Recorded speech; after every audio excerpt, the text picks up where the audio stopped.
আসসালামু আলাইকুম প্রিয় শিক্ষার্থীরা, আশা করি সবাই ভালো আছো। আমি ডক্টর মাসুদ স্যার তোমাদেরকে আন্তরিকভাবে শুভেচ্ছা জানাচ্ছি আমাদের পিক্টোরিয়াল সিরিজে। আমরা গত পিক্টোরিয়াল সিরিজে বোটানি সম্পর্কে তোমাদের ধারণা দিয়েছিলাম যে বোটানিতে কি কি ছবি আসতে পারে। তো আজকে আমরা তোমাদের সাথে জুওলজির যে ফিগারগুলো আসতে পারে বা চিত্রগুলো আসতে পারে সেটার একটা সাজেশন ক্লাস আজকে তোমাদেরকে দিব। আর এই সাজেশন ক্লাসের পরপরই তোমাদের সাথে আমরা ছবিগুলো আঁকা নিয়ে এবং কিভাবে আঁকতে হয় সে বিষয় নিয়ে আলোচনা করব। তো আমাদের আজকের সাজেশনটা মূলত এইচএসসি 2025 সালে যারা পরীক্ষা দিচ্ছ তাদের জন্য, এবং এই ব্যাচটা যেহেতু একটা শর্ট সিলেবাস ব্যাচ, সো এই সিলেবাসের মধ্যে আমাদের টোটাল চ্যাপ্টার আছে 7টা, এবং এই 7টা চ্যাপ্টারের কোন কোন ছবিগুলো আমাদের আঁকতে হবে সেটা নিয়ে আমাদের আজকের পিক্টোরিয়াল সিরিজ জুওলজি। এবং সবচেয়ে মজার ব্যাপার হচ্ছে জুওলজি মানে কিন্তু আমরা অনেকেই মনে করি অনেক অনেক ছবি, কিন্তু আসলে কি এত ছবি? আমাদের মাত্র 14টা ছবি যদি কেউ ভালো করে আঁকে তাহলে টোটাল জুওলজির সকল মোটামুটি প্রশ্ন সে উত্তর দিয়ে আসতে পারবে। সো আমরা তোমাদেরকে আজকে দেখাবো কিভাবে সেই 14টা ছবি এঁকে কিভাবে আমরা জুওলজির সবগুলো প্রশ্নে আমরা সুন্দরভাবে উত্তর করে আসতে পারবো ছবিগুলোকে। তো চলো আমরা কথা না বাড়িয়ে আজকে আমরা শুরু করি আমাদের জিওলজির পিক্টোরিয়াল সিরিজের সাজেশন ক্লাস। দেখো, প্রথমেই আমরা তোমাদেরকে যেই চ্যাপ্টারটার কথা বলবো সেটা হলো চ্যাপ্টার 1। তো চ্যাপ্টার 1-এ কিন্তু খুব বেশি ছবি নাই, শুধুমাত্র যে ছবিটা আছে এটা হলো সিলোমের ছবি। এবং তোমরা জানো যে আমাদের তোমার হচ্ছে যে বোর্ড পরীক্ষাটা আছে সেই বোর্ড পরীক্ষার জন্য কিন্তু আমাদের সিলোম টপিকটা খুবই গুরুত্বপূর্ণ। তবে সবচেয়ে বড় যে ভুলটা হয় সেটা হলো সিলোমের যখন বর্ণনা আসে তখন আমরা অনেকেই শুধু বর্ণনা লিখে এক্সাম্পল লিখে শেষ করে দেই, কিন্তু সিলোমের কোনো ছবি আমরা আঁকি না। তো যারা সিলোমের ছবি আঁকবে না অথচ সিলোমটা 4 মার্কে আসবে তাদের কিন্তু কখনোই পূর্ণাঙ্গ নাম্বার আসবে না। সো আমরা তোমাদেরকে এই সিরিজে দেখাবো কিভাবে সিলোমের ছবিটা খুব ইজিলি আঁকা যায়। এরপর চলে আসি আমাদের পরবর্তী যে চ্যাপ্টারটা, এটা হলো হাইড্রা। হাইড্রার মধ্যে খুবই গুরুত্বপূর্ণ যেই ছবিটা আছে এটা হলো নিউরোসাইট সেল, বা যেটাকে আমরা নিউরোসাইট কোষ বলে থাকি। তো এই কোষটা পরীক্ষার জন্য আমাদের একটা ট্রিপল স্টারে কোশ্চেন, এবং এর পাশাপাশি হাইড্রাতে আরেকটা কোশ্চেন খুব অনেক ফ্রিকোয়েন্টলি আসে, সেটা হলো চলন, লোকোমোশন, যেখানে দুইটা চলন সম্পর্কে পরীক্ষায় আসে। একটা নাম হচ্ছে লুপিং আর একটা নাম হচ্ছে সমারসল্টিং। তো এই দুইটা ছবিতেও আমরা প্রচুর ভুল করে থাকি। তো যখন আমরা হাইড্রার ছবিগুলো আঁকবো সেইখানে আমরা দেখাবো কিভাবে লুপিং এবং সমারসল্টিং এর ছবিটা পারফেক্টলি আঁকা যায়। তো লুপিং এবং সমারসল্টিং এইটার যখন বর্ণনা আসবে অবশ্যই অবশ্যই আমাদেরকে বর্ণনার সাথে ছবি আঁকতে হবে, এবং এই ছবিটা হচ্ছে একটা ডাবল স্টারের প্রশ্ন। এরপর যদি আসি আমাদের পরবর্তী যেই চ্যাপ্টারটা আছে এটার নাম হলো গ্রাস হপার। গ্রাস হপারে প্রচুর ছবি, বাট এতগুলো ছবি কি আসলেই আঁকতে হয়? না। আমাদের পরীক্ষার জন্য মূলত আমাদের যে 3টা ছবি তোমাদেরকে দিয়েছি এই 3টা ছবি তোমাদেরকে আঁকতে হবে। এর মধ্যে সবচেয়ে ইম্পর্টেন্ট হচ্ছে ওমাটিডিয়াম। আমাদের যে ঘাস ফড়িং বা গ্রাস হপার আছে এই গ্রাস হপারের যে ভিশনের যে ইউনিটটা সেই ইউনিটটাই হচ্ছে ওমাটিডিয়াম। এবং এই ওমাটিডিয়াম যখন পরীক্ষা আসবে সাথে আরেকটা প্রশ্ন চলে আসে, সেই প্রশ্নটা হচ্ছে আমাদের প্রতিবিম্ব সৃষ্টি অথবা মেকানিজম অফ ভিশন। তোমরা জানো যে গ্রাস হপার 2 ধরনের ভিশন করতে পারে, একটা নাম হচ্ছে সুপারপোজিশন আর একটা নাম হলো অ্যাপোজিশন। সো আমরা তোমাদেরকে এই ওমাটিডিয়ামের ছবির পাশাপাশি মেকানিজম অফ ভিশন অর্থাৎ অ্যাপোজিশন অ্যান্ড সুপারপোজিশন দুইটা ছবি কিভাবে আঁকতে হয় সেটা আমরা খুব সুন্দর করে দেখাবো। এবং এই ছবিটাও পরীক্ষার জন্য ট্রিপল স্টার একটা প্রশ্ন, কারণ দুইটা প্রশ্ন অনেক সময় আমাদের রিলেট করে এই কোশ্চেনটা দিয়ে দেওয়া হয়। এরপর আসি আমরা নেক্সট যে ছবিটা আছে এটা হলো ঘাস ফড়িং এর রেচন তন্ত্র, বা যেটাকে আমরা বলি হচ্ছে মালপিজিয়ান টিউব। তোমরা জানো যে আমাদের ঘাস ফড়িং এর যে এক্সক্রিটরি সিস্টেম বা রেচনতন্ত্র আছে তার মূল ইউনিটটাই হলো আমাদের মালপিজিয়ান টিউব। সো এই মালপিজিয়ান টিউব এর স্ট্রাকচার এবং এখানে কিভাবে তারা এক্সক্রিশন বা রেচন করে সেই ছবিটা পরীক্ষার জন্য খুবই ইম্পর্টেন্ট। এটাকে আমরা একটা ডাবল স্টার দিতে পারি। এরপর যদি আসি নেক্সট যে চ্যাপ্টারটা আছে তার নাম হচ্ছে রুইফিশ। চ্যাপ্টারটা ছোট হলেও এটা কিন্তু ইম্পর্টেন্সের দিক থেকে খুব কম ইম্পর্টেন্ট না কিন্তু। তো এই রুইফিশের দুইটা ছবি কেউ যদি এঁকে রাখে তাহলে সেই ক্ষেত্রেই তার মোটামুটি ছবি এঁকে এসে পরীক্ষা হল থেকে আসতে পারবে। সো আমরা যদি দুইটা ছবির কথা বলি, এক নম্বর হচ্ছে রুই মাছের যে শ্বসনতন্ত্রের একক, যেটাকে আমরা বলি হচ্ছে ফুলকা, সেই ফুলকার গঠন বা গিলসের স্ট্রাকচার, এটা পরীক্ষার জন্য ভেরি ইম্পর্টেন্ট। সো এইটা আমরা পরীক্ষার জন্য ট্রিপলসটা দিতে পারি। এবং অনেক সময় আমাদের এই যে রুই মাছের এটা হৃৎপিণ্ড আসে, ভেনাস হার্ট, বা যেটাকে আমরা হৃৎপিণ্ড, যেটা শিরার মতো অনেকটা বলে থাকি, তো সেই ছবিটাও কিন্তু অনেক সময় পরীক্ষায় আসে। সো এইটা আমরা একটা সিঙ্গেল স্টার দিতে পারি যে হৃৎপিণ্ডের যে গঠনটা রুই মাছের বা ভেনাস হার্টের যে স্ট্রাকচার, এই স্ট্রাকচারটা খুবই ইম্পর্টেন্ট।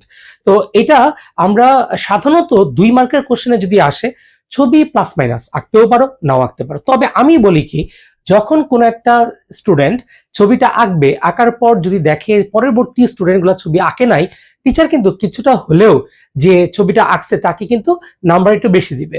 সো এই জন্য তোমার ভেনাস হার্টের যখন প্রশ্নটা আসবে, তুমি চেষ্টা করবে সেটা 2 মার্ক হোক, 3 মার্ক হোক, ঠিক আছে, সবসময় তুমি ছবিটা আঁকার চেষ্টা করবে। এতে করে তোমার কোশ্চেনের যে কোয়ালিটিটা আছে, সেই কোয়ালিটিটা কিন্তু অনেক বেটার হবে। তাহলে আমরা রুই মাছের মধ্যে তাহলে খুবই ইম্পর্টেন্ট হচ্ছে শ্বসনতন্ত্রের একক বা গিলস, এবং তার থেকে একটু লেস ইম্পর্টেন্ট হচ্ছে হৃৎপিণ্ড এর যে স্ট্রাকচারটা আছে সেটা। আরেকটা জিনিস অনেক সময় পরীক্ষায় আসে, সেটাকে আমরা বলি হচ্ছে, যেটাকে আমরা রুই মাছের বায়ুথলি বলি, বায়ুথলি, ঠিক আছে, বায়ুথলি, বা যেটাকে আমরা air bladder, air air bladder বলি। এই এয়ার ব্লাডারও কিন্তু অনেক সময় স্ট্রাকচার হিসেবে পরীক্ষায় দিয়ে দেয়। সো যদি এয়ার ব্লাডার আসে, ঠিক আছে, এর সাথেও চাইলে তুমি ছবিটা আঁকতে পারো, ঠিক আছে, তাহলে এই জায়গাতে যদি এয়ার ব্লাডারের স্ট্রাকচার আসে তাহলে ছবিটা আঁকবা। তো অনেক সময় দেখা যায় এয়ার ব্লাডারের ফাংশন আসে বা কাজ আসে, বা আমাদের রুই মাছে বায়ুথলির যে কাজগুলো সেগুলো পরীক্ষায় আসতে পারে। যদি আসে তাহলে কাজের সাথে ছবি আঁকার খুব বেশি দরকার নাই, বাট যদি এয়ার ব্লাডার বা বায়ুথলির গঠন আসে, অবভিয়াসলি তোমাকে ছবি আঁকতে হবে।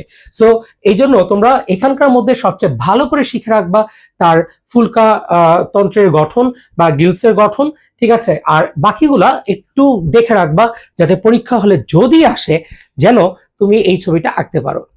এরপরে চলে আসি আমাদের পরবর্তী যেই চ্যাপ্টারটা আছে, এটার নাম হচ্ছে ডাইজেশন। ডাইজেশনে পারতপক্ষে খুব বেশি ছবি নাই, তবে ডাইজেশনের যে জিনিসটা তোমার জন্য খুবই ইম্পর্টেন্ট, সেটা হলো আমাদের যে ডাইজেস্টিভ যে রিয়াকশনস গুলো আছে, অর্থাৎ রাসায়নিক বিক্রিয়া। এটা যদিও ছবি না, বাট আমরা জাস্ট একটু বলে দিলাম যে রাসায়নিক যে বিক্রিয়াগুলো আছে, অর্থাৎ যে রিয়াকশনস গুলো আছে, যেমন প্রোটিন ডাইজেশনের রিয়াকশন গুলা, তারপর হচ্ছে কার্বোহাইড্রেট ডাইজেশনের যে রিয়াকশন গুলো আছে, ঠিক আছে, এই যে রিয়াকশন, এই রিয়াকশন গুলো পরীক্ষার জন্য বেশ ইম্পর্টেন্ট। সো তোমরা এই রিয়াকশন গুলো ভালো করে প্র্যাকটিস করবে, ঠিক আছে, এখানে তেমন কোনো ছবি নাই। তো এই রিয়াকশন গুলো যদি কেউ ভালো করে প্র্যাকটিস করো, তাহলেই কিন্তু তোমার এই চ্যাপ্টারের কোশ্চেন অ্যান্সার করা অনেক ইজি হবে। এরপর আসো আমাদের চ্যাপ্টার 4, এটার নাম হচ্ছে সার্কুলেটরি সিস্টেম বা রক্ত সঞ্চালন যে তোমার হচ্ছে তন্ত্র, ঠিক আছে, সেই তন্ত্রটা। তো এখানকার মধ্যে দুইটা ছবি ভেরি ইম্পর্টেন্ট। এই দুইটার একটা তোমার পরীক্ষা ইনশাল্লাহ আসবে। একটা হচ্ছে হৃদচক্র বা যেটাকে আমরা বলি কার্ডিয়াক সাইকেল, এটা ট্রিপল স্টার, অ্যান্ড আরেকটা আছে সেটাকে আমরা বলি হৃৎপিণ্ডের লম্বচ্ছেদ, এটাও ট্রিপল স্টার, ঠিক আছে। এই দুইটা ছবি পরীক্ষার জন্য খুব ভালো করে শিখে রাখবা, বিশেষ করে যেটা হৃৎপিণ্ডের লম্বচ্ছেদ, ঠিক আছে, এই লম্বচ্ছেদটা অনেকেই কিন্তু ভুল করো, বিশেষ করে কপাটিকা যেটা আঁকতে হয় তার যে প্লেসমেন্ট, এটা অনেকেরই হয় না, রক্ত হৃৎপিণ্ডে ঢুকে কিন্তু আর বের হতে পারে না, ঠিক আছে। সো এই জন্য আমাদেরকে এই হৃৎপিণ্ডের লম্বচ্ছেদ আঁকার সময় ভালো করে খেয়াল রাখতে হবে যে প্রত্যেকটা কপাটিকা থেকে তোমার হচ্ছে রক্তগুলা ঢুকতে পারছে কিনা এবং সেখান দিয়ে বের হতে পারছে কিনা। তাহলে এই দুইটা ছবি আমাদের জন্য খুবই ইম্পর্টেন্ট। এছাড়া যদি কেউ আরো দুই একটা ছবি শিখতে চাও, তাহলে সেই ক্ষেত্রে তোমরা আরেকটা ছবি আঁকতে পারো, সেটা হলো pace maker, pace maker, pace maker যেটা আছে এটা ছবি আঁকতে পারো। এটা হচ্ছে একটা সিঙ্গেল স্টার আমরা দিতে পারি। So this is a single star, যেটাকে আমরা বলছি হলো পেস মেকার। তাহলে এটা হলো অধ্যায় 4 থেকে এই ছবিটা। এরপর যদি আসি আমরা পরবর্তী যে ছবিটা আছে, এটা হলো চ্যাপ্টার 5, রেসপিরেটরি সিস্টেম। রেসপিরেটরি সিস্টেমে আমাদের ছবি আছে হলো মূলত দুইটা ছবি। একটা হচ্ছে আমাদের ফুসফুসের গঠন বা যেটাকে আমরা স্ট্রাকচার অফ লাংস বলি, এইটার গঠনটা আমাদের ইন্টারের জন্য বেশ ইম্পর্টেন্ট হলেও এটা ডাবল স্টার, ঠিক আছে, কারণ এর থেকে বেশি পরীক্ষার জন্য ইম্পর্টেন্ট হচ্ছে অ্যালভিওলাসের গঠনটা, ঠিক আছে। পরীক্ষায় বেশিরভাগ ক্ষেত্রে অ্যালভিওলাসের গঠনটা আসে, তবে ফুসফুসের গঠনটাও কিন্তু কম ইম্পর্টেন্ট না। সো ইম্পর্টেন্ট হিসেবে আমরা দুইটা ছবি এখান থেকে শিখবো, একটা হলো ফুসফুসের গঠন এবং আরেকটা হচ্ছে অ্যালভিওলাসের গঠন। এরপর চলে যাই আমাদের পরবর্তী যে অধ্যায়টা আছে চ্যাপ্টার 7, যেটাকে আমরা স্কেলেটাল সিস্টেম বলতেছি বা লোকোমোশন নামেও বইয়ের মধ্যে আছে। তো চলন বা হচ্ছে কঙ্কালতন্ত্র, এই যে চ্যাপ্টারটা, এখানকার মধ্যে আমাদের যে প্রশ্নটা খুবই ইম্পর্টেন্ট সেটা হলো হ্যাভাসিয়ান সিস্টেম। এই হ্যাভাসিয়ান সিস্টেম যখনই একটা নিরেট অস্থির গঠন আসবে বা স্ট্রাকচার অফ এ কম্প্যাক্ট বোন আসবে, তখন কিন্তু অবশ্যই তোমাকে হ্যাভাসিয়ান সিস্টেম আঁকতে হবে। সো এই যে হ্যাভাসিয়ান সিস্টেমটা আছে, এটা কিন্তু আমাদের জন্য খুবই ইম্পর্টেন্ট। সো এটা একটা ট্রিপল স্টারের কোশ্চেন। আর সেই সাথে আমাদের খুবই গুরুত্বপূর্ণ আরেকটা প্রশ্ন হলো লিভার সিস্টেম। তো এই লিভার সিস্টেমে কোন জায়গায় কোন পার্টটা থাকবে, কোথায় ভার থাকবে, কোথায় প্রচেষ্টা থাকবে, ঠিক আছে, কোন জায়গাটাতে বল থাকবে, এই তিনটা জিনিস আমাদের এই লিভার সিস্টেমের মধ্যে আঁকতে হয়। তো এইটা সঠিক ওরিয়েন্টেশন কিভাবে মনে রাখা যায়, সেই জিনিসটাই আমরা তোমাদেরকে লিভার সিস্টেম পড়ানোর সময় দেখাবো।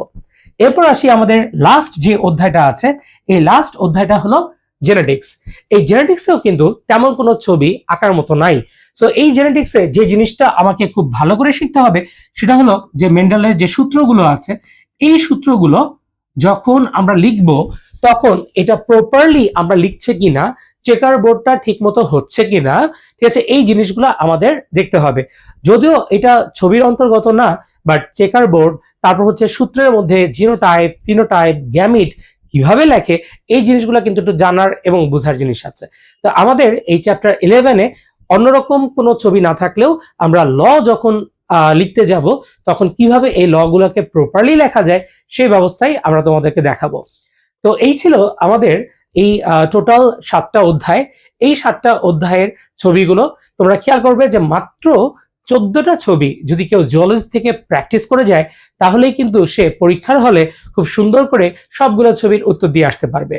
সো আমরা আশা করব তোমরা এই ছবিগুলা কিভাবে আঁকতে হয় সেই টেকনিক শেখার জন্য আমাদের পরবর্তী সিরিজগুলো দেখবে, এবং এই যে সিরিজগুলো, এই সিরিজগুলো দেখে তোমরা প্রপারলি কিভাবে ছবি আঁকতে হয় সেই জিনিসটা তোমরা বুঝবে। তো আমরা আজকে এই পর্যন্তই শেষ করছি।